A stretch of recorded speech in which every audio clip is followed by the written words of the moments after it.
तो सबसे पहले आपको उस मीटिंग के बारे में बताएंगे जिसे लेकर पूरी दुनिया की नजर आज दिल्ली पर टिक चुकी है।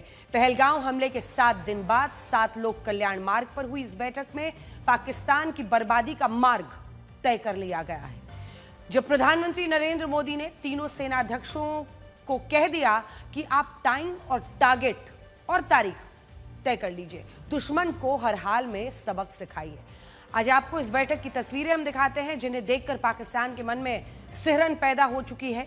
इस बैठक में रक्षा मंत्री राजनाथ सिंह मौजूद थे, एनएसए राष्ट्रीय सुरक्षा सलाहकार Ajit Doval, chief of defence staff general Anil Chauhan सभी मौजूद थे। 1.5 घंटे ये बैठक चली है और इसमें साफ कर दिया गया कि अब पाकिस्तान को उसके किए की सबसे बड़ी सजा देने का वक्त आ चुका है, क्योंकि ये नया भारत है और नया भारत चिंता, निंदा या आलोचना नहीं बल्कि दुश्मन का शिकार करना चाहता है। इस बैठक के बाद कल प्रधानमंत्री 4 बड़ी बैठकों में शामिल होंगे। पहली बैठक सुरक्षा मामलों की कैबिनेट कमेटी की होगी, जिसमें रक्षा मंत्री, गृह मंत्री, वित्त मंत्री और विदेश मंत्री शामिल होंगे, जिसे सीसीएस भी कहा जाता है, कैबिनेट कमेटी ऑन सिक्योरिटी की बैठक। इसके बाद cabinet committee on political affairs यानी राजनीतिक मामलों की कैबिनेट कमेटी की बैठक होगी, जिसमें प्रधानमंत्री के साथ 13 मंत्री शामिल होंगे और एक बैठक आर्थिक मामलों के कैबिनेट की होगी, जिसे सीसीईए कहा जाता है, जिसमें पीएम मोदी के साथ 10 मंत्री शामिल होंगे। इसके बाद एक बैठक केंद्रीय कैबिनेट की भी होगी, जिसमें तमाम कैबिनेट मंत्री के साथ पीएम अपनी बैठक करेंगे। ये बैठक इसलिए भी बड़ी है, महत्वपूर्ण है, क्योंकि अगर भारत पाकिस्तान के साथ, पाकिस्तान के खिलाफ सैन्य कार्रवाई में जाता है तो देश की बाकी गतिविधियां हैं वो प्रभावित ना होनी चाहिए। इसीलिए अब हम बेबस पाकिस्तान पर मंडराते खतरों की जरा बात करेंगे। पाकिस्तान के नेताओं को लगता है कि आक्रामक भाषा में बोलने से भारत जैसा मजबूत देश डर जाएगा। उन्हें लगता है कि भारत उन्हें जंग की भाषा में जवाब नहीं देगा, क्योंकि पाकिस्तान के पास परमाणु बम है, जिसकी वो अक्सर बात करते हैं। सच ये है कि भारत को पाकिस्तान से लड़ने की जरूरत पड़ेगी या नहीं, इस पर भी सवाल है। पाकिस्तान खुद ही अंदर खत्म हो रहा है। पाकिस्तान में आज के हालात ये हैं कि अगर भारत हमला ना भी करे तो भी पाकिस्तान को खत्म होने से कोई अब बचा नहीं सकता, क्योंकि वहां पर गृह युद्ध छिड़ा हुआ है। विद्रोही अब पाकिस्तान सेना सरकार पर भारी पड़ने लगे हैं। पाकिस्तान में इस वक्त 5 गृह युद्ध अलग अलग हिस्सों में चल रहे हैं। आज हम आपको ये बताने वाले हैं कि पाकिस्तान की बर्बादी के लिए ये गृह युद्ध ही काफी हैं। भारत तो बस पाकिस्तान की बर्बादी का तमाशा देख रहा है और शायद ताबूत पर अंतिम कील ठोकेगा। सबसे पहले गृह युद्ध बलूचिस्तान के विद्रोहियों से चल रहा है, जो जल्दी ही बलूचिस्तान को अलग देश घोषित करवा लेंगे। दूसरा गृह युद्ध खैबर पख्तूनवा के विद्रोहियों से चल रहा है, जो पाकिस्तानी सैनिकों के लिए सबसे बड़ा खतरा बन गए हैं। वहीं तीसरी तरफ अगर आप देखिए तो यह गृह युद्ध गिलगित बल्तिस्तान में शुरू हो गया है। यहां पर हजारों की संख्या में लोग सड़क पर उतरकर पाकिस्तान सरकार और सेना के खिलाफ नारेबाजी कर रहे हैं। तस्वीरें हम आपको दिखाएंगे, आप दंग रह जाएंगे। ये सब कुछ हो रहा है वहां पर। ये लोग पाकिस्तान से आजादी चाहते हैं। ये धमकी दे रहे हैं कि अगर पाकिस्तान सरकार ने उनके पहाड़ों को छुआ भी तो ये लोग उनको यहीं पर दफन कर देंगे। अब आइए सिंध प्रांत में। ये चौथा गृह युद्ध सिंध और पंजाब में शुरू हो चुका है और ये युद्ध पानी के लिए छिड़ा एक जंग है। पाकिस्तान की करीब अगर आप देखें तो 80% जो 80% खेती है, ये जो हरा वाला पूरा इलाका देख रहे हैं यही है सिंध पंजाब। यहीं पर 80% खेती होती है और भारत के साथ रिश्ते खराब करके पाकिस्तान ने यहाँ के लोगों को प्यासा मारने की तैयारी कर ली है। तो ऐसे में जो नाराजगी है, जो गुस्सा है, वो खुलकर निकल रहा है। अब देखिए 5वां गृह युद्ध पिछले कई वर्षों से पाकिस्तान में चल रहा है और ये युद्ध बढ़ते कर्ज से है। पाकिस्तान विदेशों से लिए कर्ज में गले तक नहीं बल्कि पूरी तरह से डूब चुका है।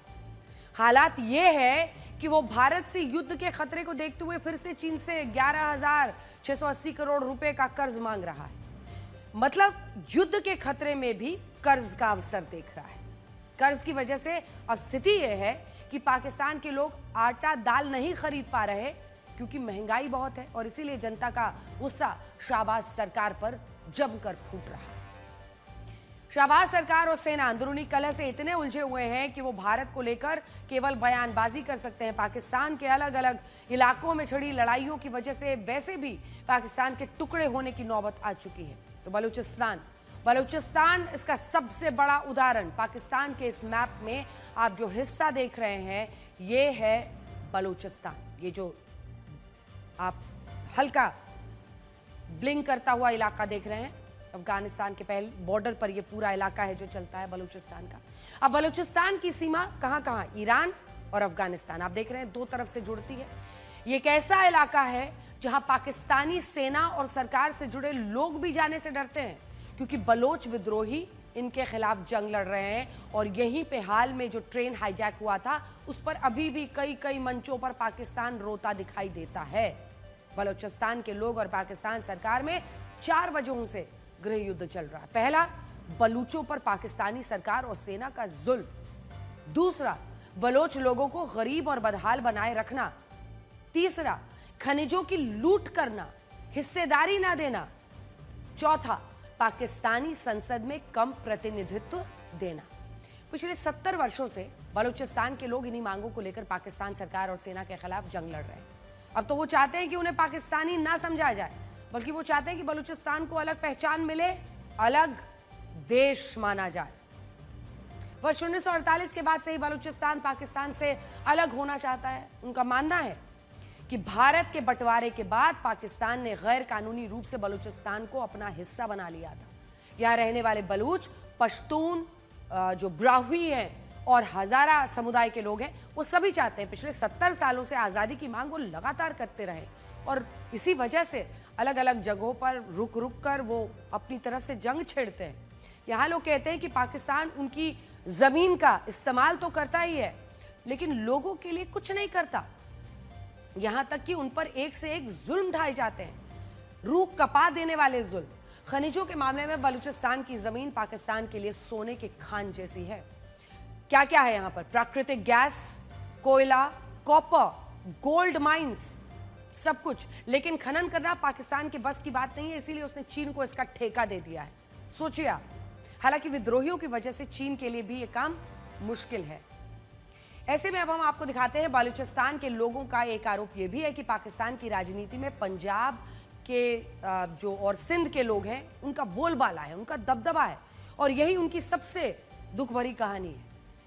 न सिर्फ प्रतिनिधित्व कम है, उनकी आवाज कम है पाकिस्तान में, बल्कि उन पर एक से एक जुल्म ढाए जाते हैं। लोग बलूचों पर जो अलग अलग जगहों पर तस्वीरें आती है वो देखकर हैरान रह जाएंगे। और यही वजह है कि बलूच विश्व के किसी भी कोने में हो, वो अमेरिका में, ब्रिटेन में रहकर पाकिस्तानियों के खिलाफ आवाज बुलंद करते हैं, अपने देश की सरकार के खिलाफ, क्योंकि वो अलग मुल्क चाहते हैं, वो पाकिस्तान के शिकंजे से भागना चाहते हैं। बलूच विद्रोहियों का कहना है कि पिछले कुछ सालों में पाकिस्तान सरकार और सेना के जुल्मों के खिलाफ आवाज उठाने वाले 5000 से ज्यादा लोग अचानक गायब हो गए और पाकिस्तान की संसद में चर्चा तक नहीं करवाई गई। पाकिस्तान के कुल क्षेत्रफल का 44% हिस्सा बलूचिस्तान है, 44%, लेकिन पाकिस्तान की संसद में हिस्सेदारी 6%, 6%। देखिए, यानी कुल 336 सांसदों में से मात्र 20 सांसद बलूचिस्तान के, जबकि बलूचिस्तान में पाकिस्तान की 6% आबादी रहती है। यह क्षेत्र पाकिस्तान की कुल जीडीपी में 5% की हिस्सेदारी रखता है। सोचिए, एक ऐसा क्षेत्र जो खनिजों के मामले में पाकिस्तान का सबसे अमीर इलाका है, उसे पाकिस्तान में बदहाल रखा ताकि वो अपनी मनमानी कर सके। बलूचिस्तान की 70% आबादी गरीबी रेखा से नीचे जीवन यापन करती है। ये पाकिस्तान का सबसे ज्यादा गरीब इलाका है। पाकिस्तान की जो 14% गरीब आबादी है वो यहीं पर बलूचिस्तान के इलाके में रहती है। ऐसा लगता है कि जैसे पाकिस्तान की सरकार और सेना ने यहाँ के लोगों को मरने के लिए छोड़ दिया है। अब देखिए, यही वो तस्वीर है जिसकी हम चर्चा कर रहे हैं। बलूचिस्तान के लोग अपने हक के लिए पाकिस्तान की सेना और सरकार के खिलाफ भारी तादाद में निकल रहे हैं, और ये वो विद्रोह है जो ये साफ संकेत दे रहा है कि वो अपने अलग मुल्क की मांग कर रहे हैं, वो इसके लिए मर मिटने को तैयार हैं, वो सड़कों पर भारी तादाद में निकल रहे हैं। इस विद्रोह में 4 बड़े संगठन एक साथ काम कर रहे हैं, जिसमें Baloch liberation army BLA, BLF Baloch liberation front, united Baloch army और बलोच रिपब्लिकन आर्मी चारों शामिल। इसमें भी बलोच लिबरेशन जो आर्मी है यानी BLA वो सबसे आगे है और उसका अच्छा खासा दबदबा अगर आप देखें तो कई सारे विदेशों में भी वो अलग अलग मुल्कों में जाकर बलोचियों की आवाज को बुलंद करते हैं। BLA के लोग पाकिस्तानी सेना और चीन के निवेश के खिलाफ बड़े हमले करते हैं। इस संगठन में करीब 6000 विद्रोही बताए जाते हैं, जो वर्ष 2000 में बलूच राष्ट्रवादी आंदोलन से निकले हुए लोग हैं। पाकिस्तान सरकार और सेना के लिए बलूच विद्रोही हमेशा से एक बड़ा खतरा रहे हैं। आप सोचिए कि पिछले महीने BLA ने एक ट्रेन को हाईजैक कर लिया था, जिसमें 400 से ज्यादा यात्री बैठे थे और इन यात्रियों में भी ज्यादा संख्या पाकिस्तानी सेना और खुफिया एजेंसियों से जुड़े लोगों की थी। इस हाईजैक में जिसकी तस्वीरें आप देख रहे हैं, इसके खिलाफ सैन्य ऑपरेशन में कई पाकिस्तानी सैनिक फिर मारे गए। आज ही BLA ने ग्वादर में पाकिस्तानी खुफिया एजेंसी ISI के एक अधिकारी को मार गिराया। कितना बड़ा सिरदर्द पाकिस्तान के लिए। बलूचिस्तान जितना बड़ा सिरदर्द है, उससे ज्यादा परेशानी उसे खैबर पख्तूनवा में हो रही है। अब हम आपको वो इलाका दिखाते हैं। खैबर में पाकिस्तान के 2 दुश्मन हैं।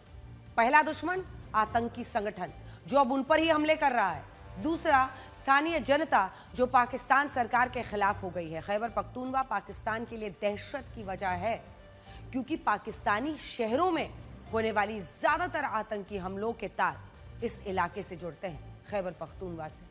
यही के आतंकी संगठन है जो लगातार पाकिस्तान के अन्य इलाकों में अपनी ही सरकार के खिलाफ आतंकी घटनाओं को अंजाम देते हैं। हम आपको पाकिस्तान का मैप दिखाते हैं।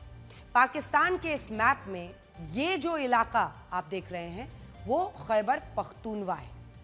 यहां पर पाकिस्तान की 17% आबादी रहती है।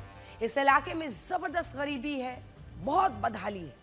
खैबर की 48% आबादी गरीबी रेखा से नीचे है और इस वजह से ये इलाका आतंकियों का गढ़ बनता जा रहा है।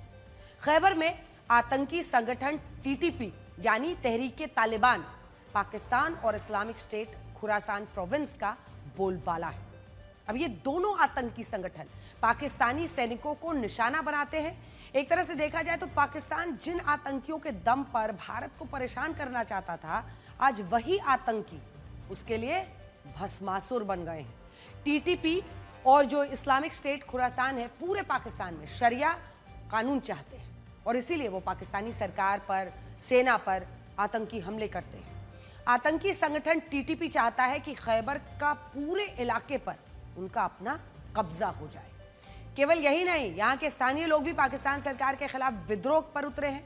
खैबर में काफी लंबे समय से पश्तून तहफ़्फ़ुज़ आंदोलन चल रहा है। अब ये क्या है हम आपको बताते हैं।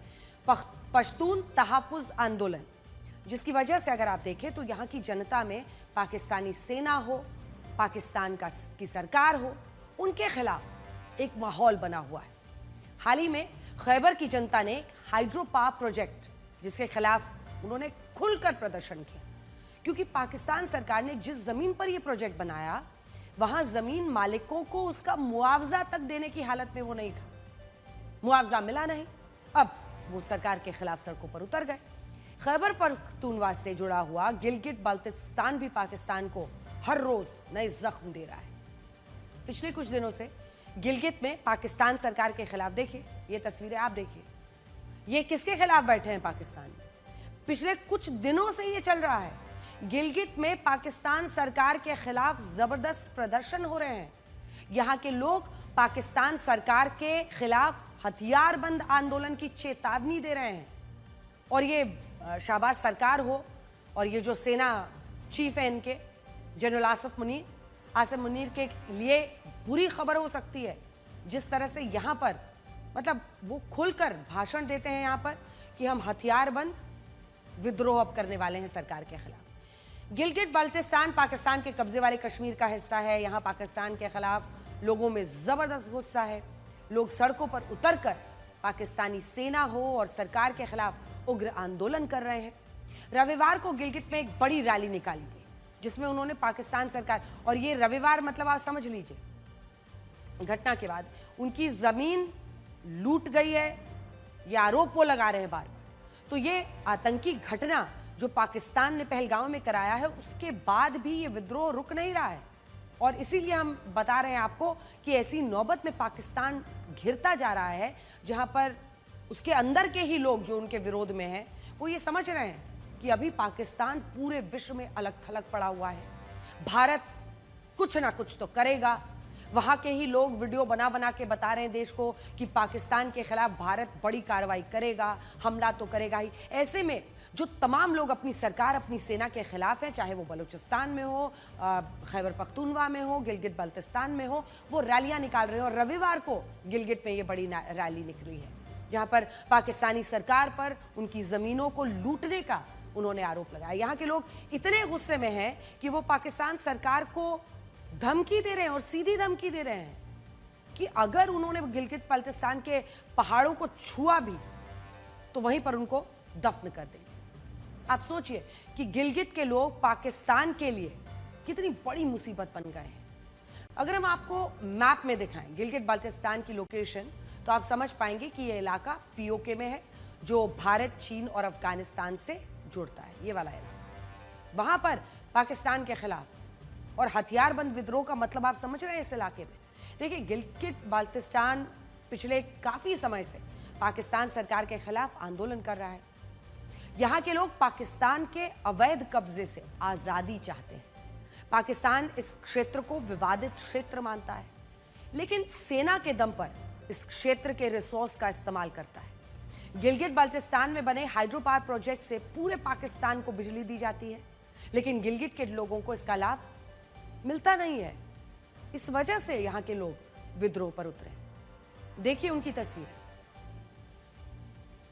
तो गिलगित बाल्टिस्तान में जो हो रहा है वो आपने देख लिया, और ये सब कुछ इस रविवार की बात है। तो आप कल्पना कीजिए कि उन्हें इस बात से कोई फर्क नहीं पड़ता कि पाकिस्तान में इस वक्त किस तरह की खलबली है। उन्हें बस इतना समझ में आ रहा है कि चाहे आर्मी चीफ आसिफ मुनीर हो या फिर शहबाज शरीफ, दोनों चारों तरफ से घिरे हुए हैं। भारत कोई बड़ा कदम उठाने वाला है। पूरे विश्व ने उन्हें अलग थलग कर दिया है। यही वो वक्त है जब खुलकर पाकिस्तान की सरकार और सेना के खिलाफ विद्रोह करना है। पाकिस्तान के लिए चौथा गृह युद्ध अब सिंध और पंजाब में शुरू होने वाला है।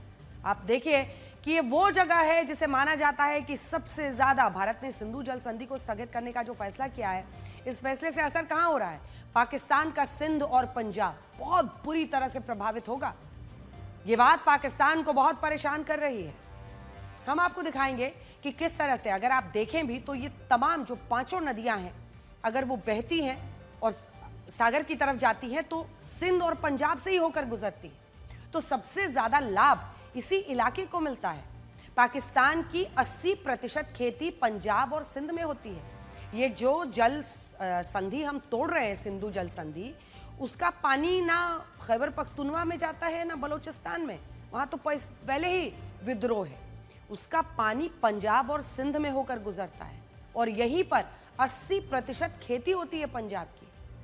सिंचाई के लिए पंजाब और सिंध के बीच पानी को लेकर काफी समय से पहले ही विवाद चल रहा है। आपस में ही भिड़े हुए हैं पंजाब और सिंध।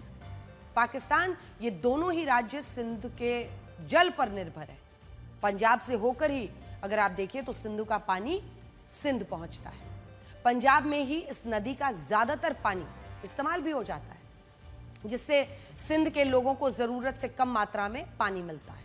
और इसीलिए पंजाब और सिंध, तो ये हम पाकिस्तान के प्रांतों की बात कर रहे हैं, और ऐसे में पंजाब से होकर सिंध पहुंचते पहुंचते कम पानी बचता है, तो वो पहले से लड़ रहे हैं। अब अगर पानी पहले से कम आए, एक बार ज्यादा आ जाए, कल्पना कीजिए वहां की क्या स्थिति होने वाली। अब तो स्थिति यह है कि भारत के सख्त कदम से सिंध और पंजाब में पानी की कमी का अंदेशा है, और इसीलिए दोनों राज्यों में अभी से जंग छिड़ गई है। सिंध के लोगों ने पंजाब को पानी देने को लेकर सड़कों पर उग्र प्रदर्शन किया। हम उसी की तस्वीरें दिखा रहे हैं। हैरान करने वाली ये तस्वीरें हैं पाकिस्तान की, जो शायद आपको किसी और ने नहीं दिखाया है, लेकिन हम ब्लैक एंड व्हाइट में आपको दिखा रहे हैं कि पाकिस्तान में अंदर खाने क्या चल रहा है। सिंध के लोगों ने पंजाब को लेकर, जो पंजाब को पानी देने को लेकर सड़कों पर यह उग्र प्रदर्शन किया है। भारी तादाद में सड़कों पर निकले हैं। सिंध के लोगों की मांग है कि वो नदी का जल बराबर मात्रा में दोनों राज्यों को दे, ताकि सिंध के किसानों को सूखे की मार ना झेलनी पड़े। वो कहते हैं कि पानी नहीं आ रहा है और पानी आता है तो पंजाब और सिंध को बराबर बराबर दीजिए। अभी सोचिए, जब गला दबेगा, जब गला सूखेगा, जब पानी कम जाएगा तो ये क्या नौबत पहुंचेगी। सिंध पिछली काफी समय से पानी की किल्लत झेल रहा है। इस इलाके के लोगों को जरूरत से 62% कम पानी नसीब हो रहा है। अब अगर भारत ने सिंधु नदी का जल रोक दिया तो सिंध में भयानक सूखा पड़ेगा। इसको लेकर सिंध के कई जिलों में जो चेलिस्तान नहर है, इस पर एक परियोजना चल रही है और इस चोलिस्तान नहर परियोजना को लेकर उग्र प्रदर्शन हो रहे हैं और ये नहर परियोजना पाकिस्तानी सेना की तरफ से चलाई जा रही है। ये देखिए, ये तस्वीरें, ये सब कुछ हो रहा है और अभी हो रहा है पाकिस्तान में। इस परियोजना का उद्घाटन फरवरी 2025 में पाकिस्तान पंजाब की मुख्यमंत्री मरियम नवाज और सेना प्रमुख जनरल आसिम मुनीर ने किया था। इस नहर परियोजना का मकसद सिंधु की 5 और भारत की सतलज नदी की एक नहर का पानी रेगिस्तान भूमि तक पहुंचाने का था। लेकिन सिंध के लोग इस बात से परेशान हैं क्योंकि वहां पहले से ही पानी की किल्लत है और सिंधु नदी भी सूख रही है। ऐसे में उन्हें डर है कि खेती के लिए उन्हें पानी ही नहीं मिलेगा और इसी वजह से जो तोड़फोड़ आप देख रहे हैं, उग्र प्रदर्शन देख रहे हैं, ये देखिए, दूर से ही आप देखेंगे तो पूरे इलाके में किस तरह से सब कुछ बंद ठप पड़ा हुआ है क्योंकि उग्र प्रदर्शनकारी सड़कों को पूरी तरह से जाम कर चुके हैं।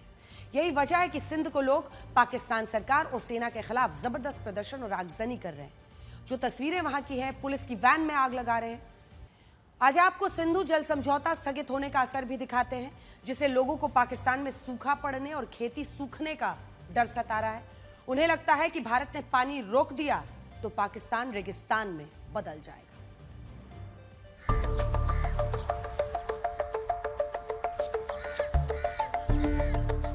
ये सच है कि जितनी तबाही, जितनी तकलीफ बारूद नहीं दे सकता, उससे कई गुना ज्यादा परेशानी पानी दे सकता है।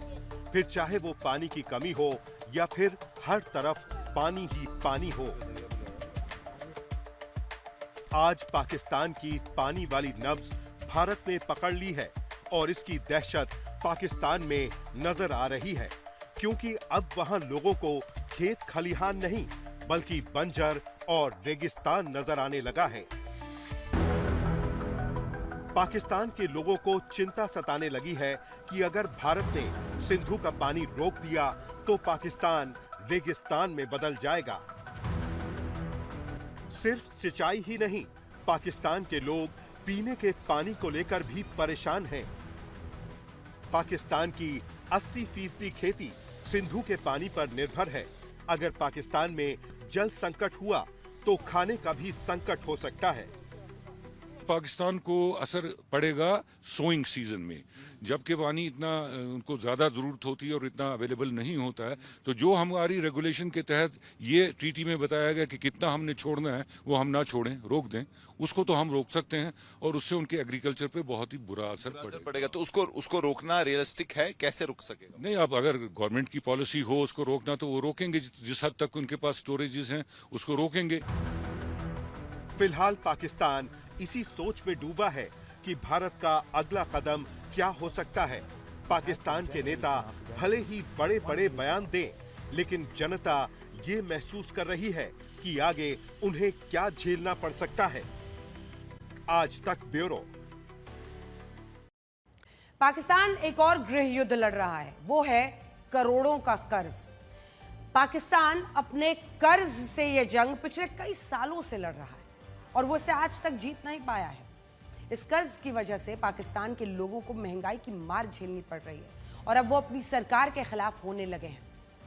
पाकिस्तान पर इस वक्त 67,50,000 करोड़ पाकिस्तानी रुपए का कर्ज है। पाकिस्तान की जो कुल आबादी है वो 25 करोड़ 30 लाख है और इसके हर व्यक्ति पर अगर आप देखिए तो 2,70,000 रुपए का कर्ज है। फिर से सुनिए, पाकिस्तान की जो कुल आबादी है वो 25 करोड़ 30 लाख है। हर व्यक्ति पर कितना है कर्ज? 2,70,000 रुपए का। पाकिस्तान का डेट टू जीडीपी रेशियो 67.5% है, यानी पाकिस्तान की जो कुल कमाई है उससे तुलना करें तो कमाई का 67.5% हिस्सा कर्ज। कर्ज ही बैठेगा। पाकिस्तान ने लगभग हर बड़े देश से कर्ज मांगा हुआ है और कुछ देशों ने उसे कर्ज दिया है तो कुछ ने मना भी कर दिया है। सोचिए कितने देशों का पैसा फंसा हुआ है इस आतंकिस्तान में। पाकिस्तान पर कुल कर्ज 67,50,000 करोड़ पाकिस्तानी रुपए का है। इसमें 22% हिस्सा चीन का है, 18% हिस्सा वर्ल्ड बैंक का है, 15% हिस्सा एशियन डेवलपमेंट बैंक का है, 7% हिस्सा सऊदी अरब, 6% हिस्सा IMF, 4% हिस्सा UAE का है। अब अगर ये चार्ट आप देखेंगे तो देखकर समझ सकते हैं कि पाकिस्तान को कौन कितना कर्ज दे चुका है। आइए बताते हैं, जिस तरह से उधार ना चुकाने वाले लोगों को आप और उधार नहीं देते होंगे। भाई आपका कर्ज किसी ने लिया हो, उधार मांगा हो आपसे और वो देने का नाम ना लेता हो और बार बार ऐसा करता हो, जब आप पैसा मांगे दूसरी तरफ देखने लगता हो, उसी तरह से पाकिस्तान का भी कर्ज ना चुकाने का इतिहास है और इस वजह से कई देश ने उसे अब कर्ज देने से मना कर दिया है। बचने लगे हैं वो भी दूसरी तरफ देखने लगे हैं। साल 2024 में वर्ल्ड बैंक ने पाकिस्तान को 4,357 करोड़ रुपए का कर्ज देने से इनकार कर दिया था। दरअसल वर्ल्ड बैंक पहले ही पाकिस्तान को बहुत कर्ज दे चुका है, उसने चुकाया ही नहीं है। साल 2023 में सऊदी अरब उसने भी मना कर दिया, पाकिस्तान को ब्याज मुक्त लेन देने से इनकार कर दिया, जबकि वो हमेशा ये कहते हैं इस्लामिक देश की मदद नहीं करेगा। लेकिन बावजूद इसके सऊदी अरब ने खुलकर स्टैंड लिया 2023 में, हम इंटरेस्ट फ्री लोन नहीं देंगे, आप उस पर इंटरेस्ट दीजिए। सऊदी अरब भी पाकिस्तान को बड़ी मात्रा में कर्ज दे चुका है, जो पाकिस्तान ने अभी तक चुकाया नहीं, गप कर बैठा है। मई 2023 में IMF ने भी पाकिस्तान को कर्ज देने से मना कर दिया था। पाकिस्तान पर IMF का भी कर्ज है। और आपको यह बताना भी जरूरी है कि कल ही पाकिस्तान ने चीन से, ये देख लीजिए, ये पूरा कट ऑफ है जिसमें आप देखेंगे कि जो पाकिस्तान का कुल कर्ज है उसमें सबसे ज्यादा उसको कौन देता है? चीन 22%, 18% वर्ल्ड बैंक का है, 15% एशियन डेवलपमेंट बैंक का, 7% सऊदी अरब का। अब ये सब भी दूसरी तरफ देख रहे हैं जब भी वो कर्ज मांगता है। 6% IMF का है, 4% UAE का। आपको यह बताना भी जरूरी है कि कल ही पाकिस्तान ने चीन से 11,680 करोड़ रुपए का कर्ज मांगा है। सोचिए, भारत को युद्ध की चेतावनी देने वाला पाकिस्तान कर्ज लेकर युद्ध लड़ना चाहता है। उधार के हथियार भीख मांग मांग कर हथियार खरीदना चाहता है, भीख मांगकर लड़ना चाहता है। पहलगाम हमले के बाद भारत के तेवर देखकर पाकिस्तान अजीबोगरीब स्थिति में दरअसल आ गया है। अभी पिछले कुछ दिनों से वो भारत को परमाणु हमले की धमकियां दे रहा था, लेकिन अब ये सुनिए, भारत पर हमला ना करने के लिए गिड़गिड़ा रहा है। पाकिस्तान के उप प्रधानमंत्री हैं इशाक डार, उन्होंने पाकिस्तान की संसद में क्या कहा? वो कह रहे हैं कि पहलगाम हमले में उनका कोई हाथ नहीं है और भारत उन पर हमला ना करे क्योंकि वो पलटवार नहीं करेंगे। उन्होंने कहा कि पाकिस्तान पलटवार इसलिए नहीं करेगा क्योंकि अभी उनकी अर्थव्यवस्था पटरी पर आनी बस शुरू हुई है। कई लोग हंस रहे हैं, आप भी सुनिए। आज दुनिया में दो जगहों पर युद्ध चल रहे हैं, तीसरे की तैयारी है। रशिया यूक्रेन, इजराइल हमास युद्ध, जिसके बाद अब सबकी निगाहें भारत और पाकिस्तान के बीच बढ़ते तनाव पर है। इस तनाव के बीच तमाम देशों का रक्षा खर्च तेजी से बढ़ा है। Stockholm international peace research institution यानी सिप्री की नई रिपोर्ट के मुताबिक दुनिया का अगर आप सैन्य खर्च देखें, आर्मी एक्सपेंडिचर, तो उसमें 2024 में लगभग 9.5% के आसपास की वृद्धि हुई है, 9.4%, और अब यह खर्च 235 लाख करोड़ रुपए का हो चुका है। सबसे बड़ी बात यह है कि इस खर्च में 80% भागीदारी शीर्ष के 15 देशों की है, जिनमें भारत टॉप 5 देशों में शामिल है। दुनिया में 37% हिस्सेदारी के साथ अमेरिका का रक्षा बजट सबसे ज्यादा है। अमेरिका का जो रक्षा खर्च है वो लगभग 87 लाख करोड़ रुपए का है। इसके बाद चीन का है 27 लाख करोड़ रुपए। रशिया का उसके बाद देखिए रक्षा बजट 13 लाख करोड़ रुपए का है, जो आप देख रहे हैं तीसरे नंबर पर। 7,80,000 करोड़ रुपए के साथ रक्षा बजट में चौथे नंबर पर है जर्मनी, जबकि भारत का रक्षा खर्च 7,50,000 करोड़ रुपए हो चुका है। रक्षा खर्च के मामले में पाकिस्तान भारत से काफी पीछे 29वें स्थान पर है। उसका रक्षा खर्च 87,000 करोड़ रुपए का है। भारत का रक्षा बजट पाकिस्तान से करीब 9 गुना ज्यादा है। आप भारत देखिए 5वें नंबर पर है और पाकिस्तान को देखिए 29वें नंबर पर 29। पिछले 10 वर्षों में भारत का रक्षा खर्च 42% बढ़ गया है। अब भारत बख्तरबंद गाड़ियां, हेलीकॉप्टर और पनडुब्बियां बनाने में खुद सक्षम है। पिछले 10 वर्षों में दुनिया का रक्षा खर्च 37% बढ़ चुका है। साल 2024 में दुनिया के हर हिस्से के रक्षा बजट में इजाफा हुआ। युद्ध के वैश्विक खतरे के बीच हर देश अपनी सुरक्षा पर ज्यादा खर्च कर रहा है। रशिया यूक्रेन युद्ध के बीच यूरोप के देशों के रक्षा खर्च में 17% के उछाल देखने को मिला है।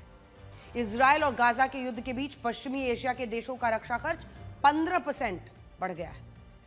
इस डेटा से पता चलता है कि दुनिया के रक्षा खर्च में 60% हिस्सेदारी सिर्फ 5 देशों की है, जिनमें अमेरिका, रशिया, चीन, जर्मनी और भारत शामिल है। इन देशों की दुनिया की जीडीपी में हिस्सेदारी 52% से ज्यादा है। अब देखिए दुनिया में सैन्य खर्च किस तेजी से बढ़ रहा है, ये बताने के लिए काफी है कि दुनिया में तनाव किस पैमाने पर बढ़ रहा है। 2024 में दुनिया की कुल जीडीपी का 2.5% हिस्सा रक्षा पर खर्च हो रहा है, जो कि पिछले 15 सालों में सबसे ज्यादा है। सबसे ज्यादा यूक्रेन अपने कुल जीडीपी का 34% रक्षा बजट पर खर्च कर रहा है।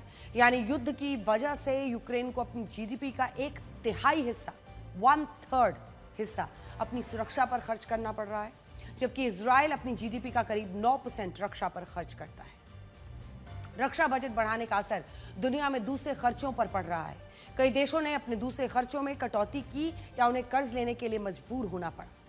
अगर जीडीपी से तुलना करें तो भारत का कुल रक्षा खर्च जीडीपी का 2.27% है, 2.27%। आज रक्षा बजट के मामले में भारत और पाकिस्तान की कोई तुलना ही नहीं है। जहां दुनिया में भारत 5वें नंबर पर है, पाकिस्तान 29वें नंबर पर।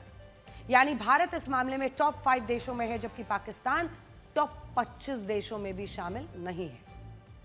भारत का रक्षा बजट पाकिस्तान के कुल बजट से भी काफी ज्यादा है, लेकिन वास्तविकता यह है कि पाकिस्तान से भारत की तुलना करना ही तर्कसंगत नहीं है, क्योंकि पाकिस्तान इस मामले में कहीं टिकता ही नहीं है।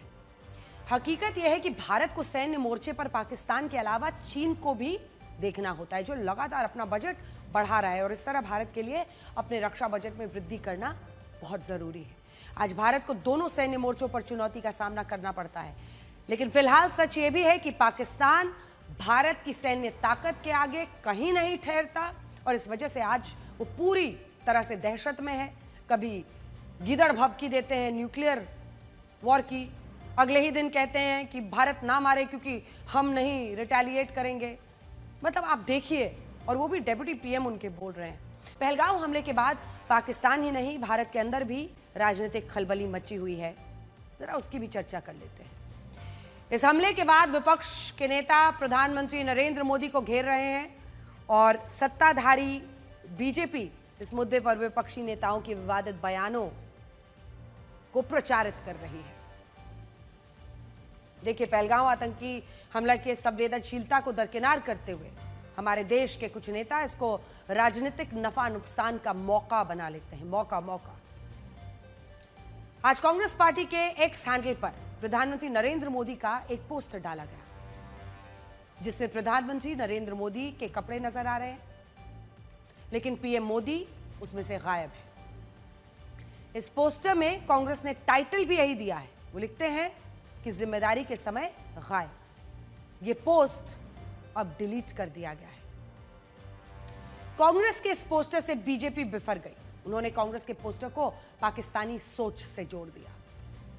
उन्होंने एक और पोस्टर एक्स पर डाला, जिसमें पीएम के पोस्टर की तुलना लंदन के पाकिस्तानी उच्चायोग की उस तस्वीर से की जिसमें पाकिस्तान राजदूत भारतीय प्रदर्शनकारियों का गला काटने का इशारा कर रहे थे।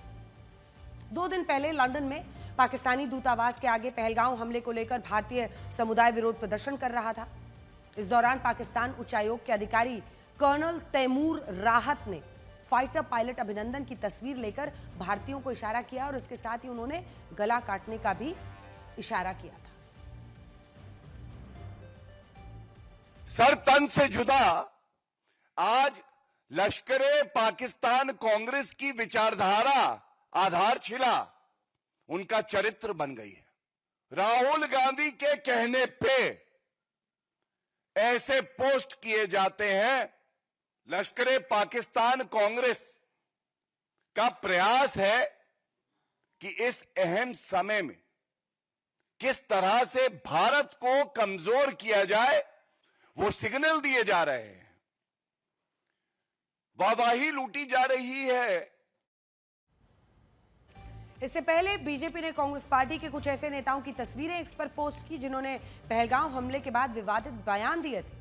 बीजेपी ने नेताओं की तस्वीरें लगाते हुए लिखा था कि कांग्रेस के नेता पाकिस्तान के पीआर एजेंट्स के बराबर है। माना जा रहा है कि बीजेपी के इस पोस्टर के बाद ही कांग्रेस ने प्रधानमंत्री नरेंद्र मोदी का पोस्टर ट्वीट किया। हालांकि अब कांग्रेस ने यह पोस्ट डिलीट कर दिया था।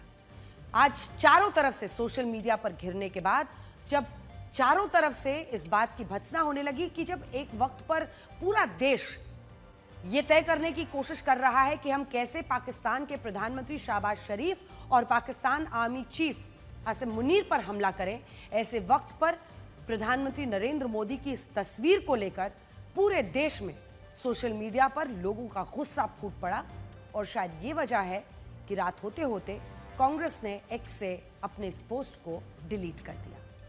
आज हम आपको कांग्रेस के उन नेताओं के विवादित बयान भी सुनवाना चाहते हैं जिनके आधार पर बीजेपी ने उनको पाकिस्तान का पीआर एजेंट लिखा था।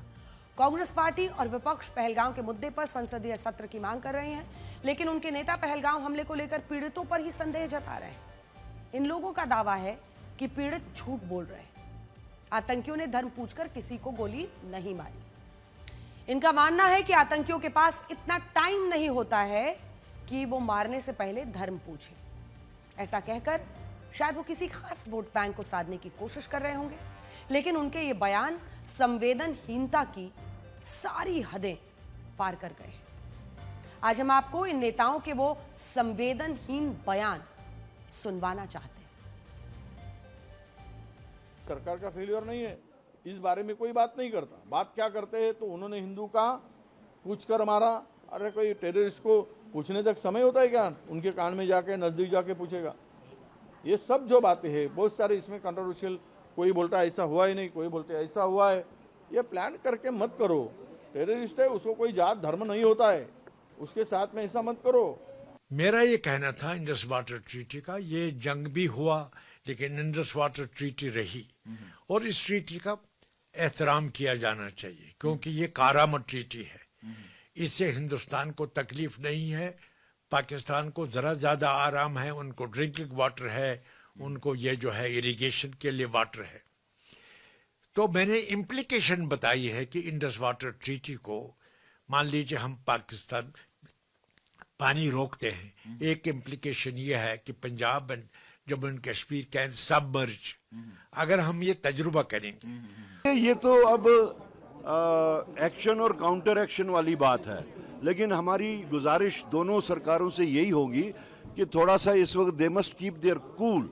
हम बहसत कश्मीरी, हम बहसत बाशिंदे जम्मू कश्मीर के यही कहेंगे कि हिंदुस्तान और पाकिस्तान में जब कभी भी कज्जिया होता है, जब कभी भी कोई झगड़ा होता है, उसके डायरेक्ट कैजुअलिटीज यहाँ के लोग होते हैं। So as victims as we have been ever, we will request both the governments to keep their cool. ಯಾರ ನೀವು ಹೊಡೆದು ಓಡಿ ಹೋಗ ಜಾತಿ ಕೇಳ್ಕೊಂಡು ಹೊಡೆಯೋಕ್ಕಾಗತ್ತೇನ? ನೀನೇ ಪ್ರಾಕ್ಟಿಕಲ್ ಇದು ಯೋಚನೆ ಮಾಡಿ. ಹೊಡಬುಡಂಗೆ ಹೊಡಿತಾನೆ, ಓಡಿ ಹೋಗ್ತಾನೆ. ಅವ್ನು ನಿಂತ್ಕೊಂಡು ಕೇಳಿ ಹೊಡೆಯಟ್ಟು ವ್ಯವಧಾನ ಯಾರಿಗಿರೋದು?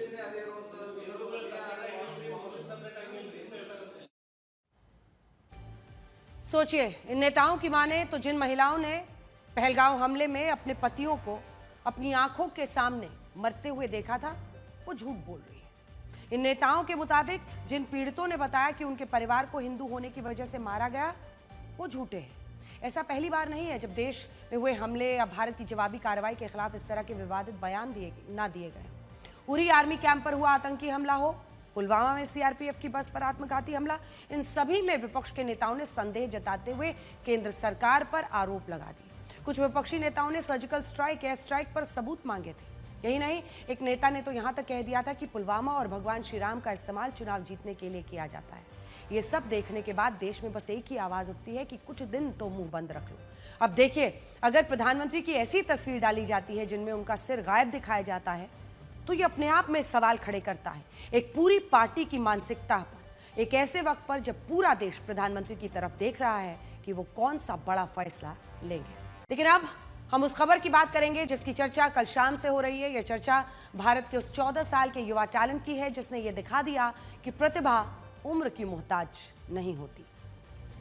गुजरात टाइटंस और राजस्थान रॉयल्स के बीच हुए आईपीएल मैच में एक ही नाम छाया रहा। वो नाम है बिहार के युवा क्रिकेटर वैभव सूर्यवंशी का। उन्होंने मात्र 38 गेंदों में 101 रन की शानदार शतकीय पारी खेली, जिसमें 11 छक्के जड़ दिए। ऐसा लग रहा था कि हम मैच के हाइलाइट्स देख रहे हैं। उन्होंने दिग्गज गेंदबाजों को मैदान में हर कोने में मारा। क्या मोहम्मद सिराज, क्या प्रसिद्ध कृष्णा, क्या राशिद खान। 14 वर्ष के लड़के के आगे बड़े बड़े गेंदबाज बेबस नजर आए।